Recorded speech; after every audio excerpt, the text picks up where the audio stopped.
राजा महाराजा खुशियां मनाते थे बिटिया होवे पे। अब आजकल तो दुख मनाओ जात बिटिया होवे पे। आजकल लड़का सब चाहते हैं मगर लड़की कोई नहीं चाहता। लड़का हो जावे तो फिर महाराज देखो लड़ुआ रसगुल्ला छेना बटवाए जात है और महाराज बिटिया हो जावे तो दूध बतासन में ही निपटाए दो जात। जे दशा है आजकल आजकल महाराज लड़का चे भले बुढ़ापे पर लठियन ते मारे लेकिन लड़का सबसे प्यारो रही है और बिटिया जन्म ले तो अम्मा दादा जय कहीं लड़की मेरे सर को बोझ है। अब तो हम जय चाहते हैं जितनी जल्दी हो सके उतनी जल्दी है बिटिया को बस पठा दो दूसरे घरे बस सर को बोझ हल्को करो जय कात करे अम्मा दादा। तो हम तो सब लड़कियां तो जा कहूँ देखो तुम्हारा अगर लड़की का जन्म हुआ है तो अपने जीवन में खूब पढ़ो लिखो खूब आगे बढ़ो। हाँ इतना आगे बढ़ो जो बाप कभी तुम्हें अपने सर का बोझ समझे ही नहीं। हाँ खूब आगे बढ़ो खूब पढ़ो लिखो कुछ करोगी तभी महाराज कुछ बनोगी और कुछ करोगी ही नहीं तो कुछ बनोगी नहीं। फिर तो महाराज यही होगा कि मैं के में रोटी बनाओ फिर ससुरे में जाओ ससुरे में सब जिंदगी रोटी बनाओ तो ससुरे को पेट भरो है कमाओगी खाओगी खुद पढ़ोगी लिखोगी आगे बढ़ोगी तो तुम्हें किसी के सहारे की जरूरत ही नहीं पड़ेगी है ना। तो जिंदगी में पढ़ाई लिखाई बहुत जरूरी होती है लेकिन धन है रे कलयुग की बिटियां भैया धन है यज्ञपति महाराज। अब तो जितनी लीला कही जाती कमाई है। अब आजकल बिटियां को फोन तक फुर्सत नहीं मिलते हैं तो जे पढ़ाई लिखाई तो करिए बाप पठा दे बिटिया हमारी महाराज कानपुर हॉस्टल में पढ़ रही और बिटिया होटल में घूम रही महाराज मोटरसाइकिल पे बैठ बैठे। ये चल रहा है आज की दुनिया में। तो बताओ जो पढ़ी लिखी का जे कछु बनी ये कछु नहीं बने। एक बात बता पढ़ने वाला बच्चा जो होता है वो घर में रह के ही पढ़ लेता है और जो पढ़ने वाला नहीं होता उसे चाहे आप लंदन भेज देना चाहे आप बम्बई भेज देना वो कभी पढ़ ही नहीं पाएगा।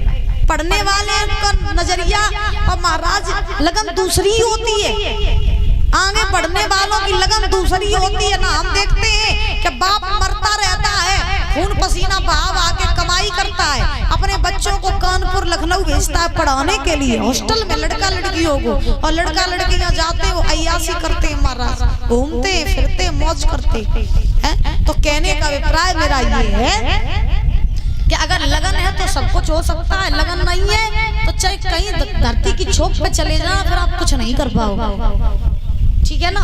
तो इतना पढ़ो लिखो इतना आगे बढ़ो जो बाप के सर की पगड़ी बन करके रहो ना कि बोझ बन के ठीक। अब राजा हिमांचल ने बहुत खुशी मनाई लड़की होने पर। जब खुशी मनाई तो उसी समय क्या हुआ कि बाबा देव ऋषि नारद आए। नारद जी आए तो हिमांचल ने आसन लगा दिया नारद जी को बैठा लिया बड़ा सम्मान किया।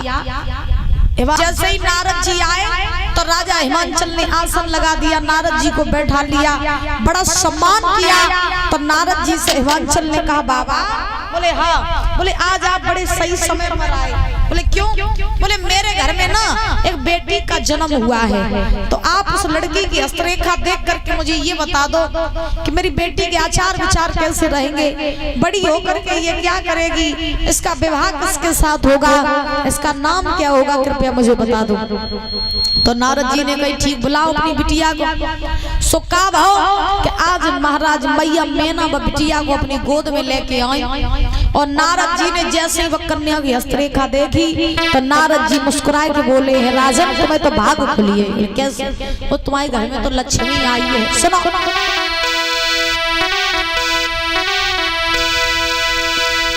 नारद बोले गिरिराज भगत और ये कन्या नहीं भवानी ये कन्या नहीं भवानी है वो तो लाज शक्ति रानी है और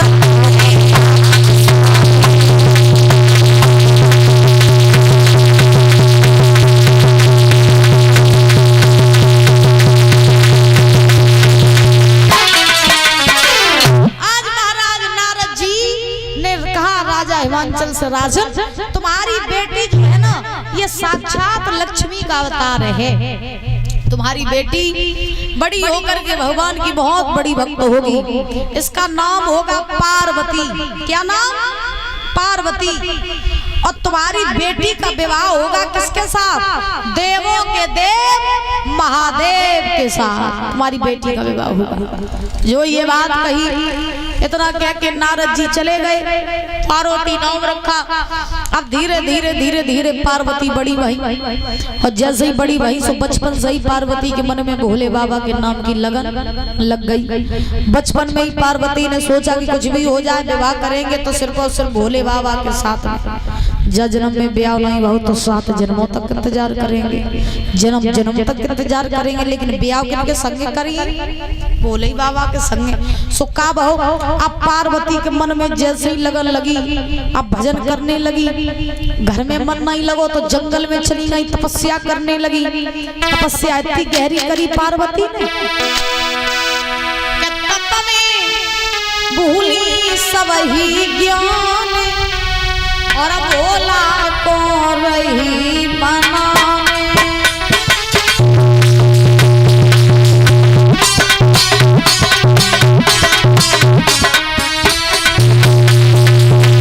पार्वती जो है तपस्या कर रही है, और जब तपस्या कर रही है तो पार्वती ने कैसी तपस्या करी? अरे तपस्या भूली सबही ज्ञान और भोला को रही बनाने।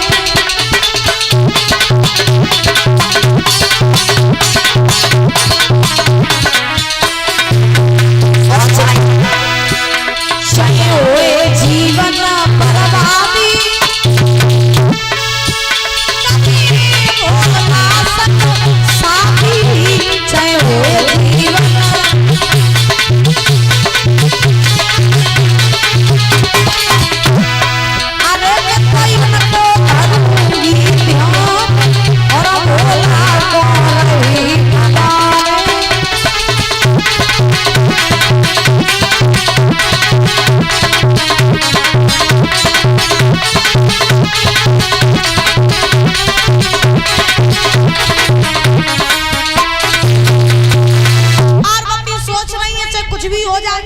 जिंदगी बर्बाद हो जाए, एक जन्म बर्बाद हो जाए, लेकिन जन्म जन्म तक इंतजार करेंगे।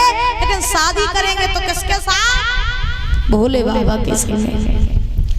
तपस्या करने लगी, इतनी कठिन तपस्या कर रही, इतनी कठिन तपस्या कर रही कि महाराज शरीर पर मिट्टी इकट्ठी हो गई, चींटियां घर बनाने लगी। लेकिन परीक्षित जी महाराज पार्वती की तपस्या नहीं खुली। धीरे धीरे धीरे धीरे समय बीता। पार्वती जो है तपस्या कर रही है, भोले बाबा ने देखो। अब जैसे ही भोले बाबा ने देखो कि पार्वती बहुत कठिन तपस्या कर रही है, तो क्यों ना पार्वती की परीक्षा लेनी चाहिए। तो भोले बाबा ने सप्तर्षियों को भेजा।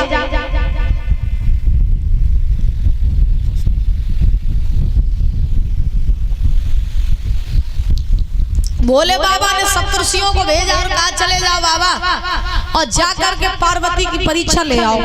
हम भी तो देखें कि पार्वती हमसे कितना प्रेम करती है, हम भी तो देखें कि पार्वती हमारे लिए कब तक अपने पथ पर डटी रहती है। तो आप चले जाओ और पार्वती की परीक्षा ले आओ। जो ये बात कही तो सप्तर्षि जो थे ये परीक्षित जी महाराज चले हैं और चलते चलते चलते चलते ये पार्वती के पास में पहुंच गए। भाई पहुंचे जहाँ पार्वती तपस्या कर रही थी। अब जैसे पार्वती के पास में ये सप्तर्षि पहुंचे तो जाकर के महाराज पार्वती को जगाया, आवाज लगाई पार्वती, पार्वती। पार्वती उठी, बोले हाँ महाराज, प्रणाम किया। सप्तर्षि कहने लगे जब बताओ लली तुम जब जंगल में क्या कर रही हो? पार्वती कहने लगी तुम्हें दिखाई नहीं देता, हम भजन कर रहे हैं। सप्तर्षि बोले कौन से देवता को मनाए रही? पार्वती कहने लगी भोले बाबा को। सप्तर्षि बोले और देवी देवता है छिकाऊ मनाए लेते, और तो भोले बाबा को ही काय मनाए रहे? पार्वती कहने लगी तुम्हें नहीं मालूम, उनके संगे हम ब्याह करिए तासो हम उन्हें मनाए रहे। अब महाराज सप्तर्षि जोर जोर में हंसन लगे। पार्वती ने कही बाबा हंसकाए रहे हो? सप्तर्षि बोले जा सो क्या तू कहाँ महलों की रहने वाली हो, कहाँ शमशान को रहने वाला, कहाँ वो कैलाश पर्वत पर रहने वाला, तो फूल सी खेलने वाली हो, कहाँ वो बूढ़ों से टुकरा तो भोले बाबा संगे ब्याह करे काहे सब जिंदगी मत रहे, अपने हाथों से ही अपने पैन में कुल्हाड़ी मार रही है। भोले बाबा के ढेगा न रहवे को बढ़िया, न खावे को नाज, न कोई घर को, न कोई बाहर को, न कोई हितकारी, न व्यवहारी, न रिश्तेदार। वो भोला के चक्कर में मरी जाए रही है। काय बावरी भाई है, वो तो बैरागी है, सो है तू बैरागी न बन जाए तो महल की रहने वाली अच्छे से अच्छा लड़का आएगा, शादी कर लेना, चली जाना, काय मरी जाए। पार्वती कहने लगी हमें ज्ञान न दे, क्योंकि दिल के बाजार में दौलत नहीं,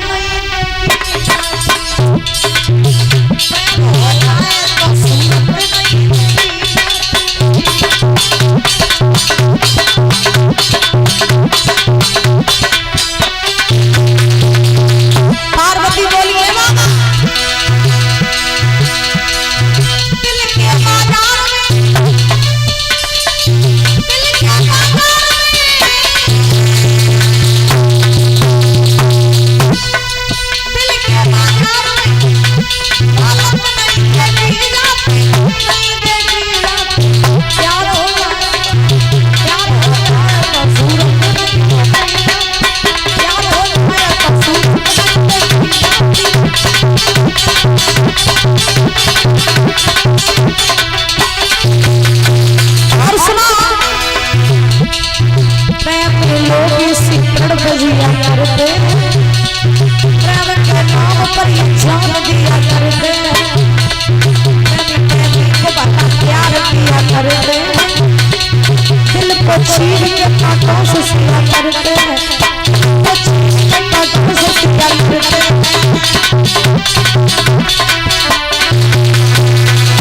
और बाबा हम ऐसे चाहनिहार ऐसे वो आज उन्हें और पूछो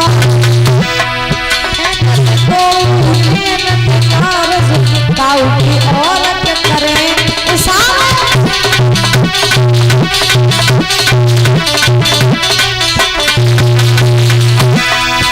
अरे लाख मिले उनसे बढ़िया, उन्हीं को चाहे उन्हीं को सरा, जो लोग हमें तो बताया प्रीत की रीत निभाए।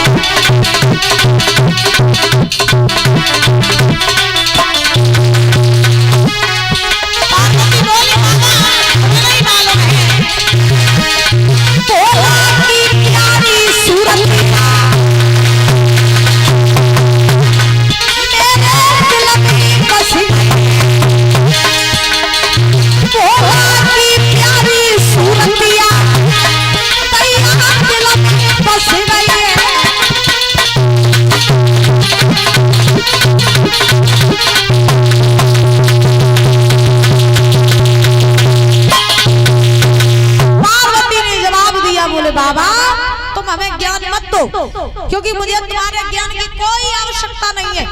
मैंने सोच लिया हम शादी करेंगे तो सिर्फ और सिर्फ भोले बाबा के ही साथ, जिंदगी में नहीं ब्याह हुई है, साथ जिंदगी इंतजार करी, उनके ही संगे ब्याह करें कछु हो जाए। तो सप्तऋषि बोले तो तुम माने नहीं, बोले कतई नहीं माने, ब्याह उनके ही संगे करी। सप्तऋषि कहने लगे मान ले लली, मान ले पछताओगी। पार्वती कहने लगी कछु हो गए, ब्याह उनके संगे करें, नहीं माने। सप्तऋषियों ने बहुत परीक्षा ली, मगर महाराज ये पार्वती अपने पद से डिगी नहीं।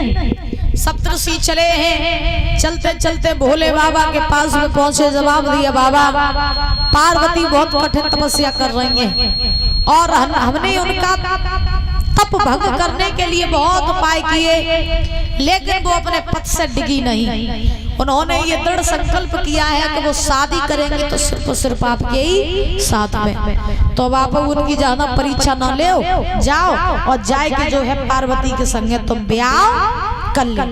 जो ये बात कही उसी समय क्या हुआ, भोले बाबा ने कहा कि अगर ऐसी बात है शादी करने की तो ठीक है हम शादी कर लेंगे, लेकिन अभी नहीं, जब सही समय आएगा तब हम पार्वती के साथ में शादी करेंगे। तो भोले बाबा जो रहे ये महाराज पुनः तपस्या में लीन हो गए। और जब पुनः तपस्या में लीन हुए उसी समय धीरे धीरे धीरे धीरे आज समय बीता। और जब समय बीता तो दादा एक तारक नाम का राक्षस है। और जब तारक नाम का राक्षस है तो वो राक्षस देवी देवताओं को बड़ा परेशान किए हैं।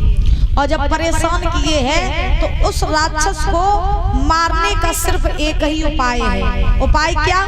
कि भोले बाबा की जो पहली संतान होगी वही उस राक्षस को मारेगी। अब देवी देवता जानते थे कि भोले बाबा ने पहलो ब्याह करो किनके संगे?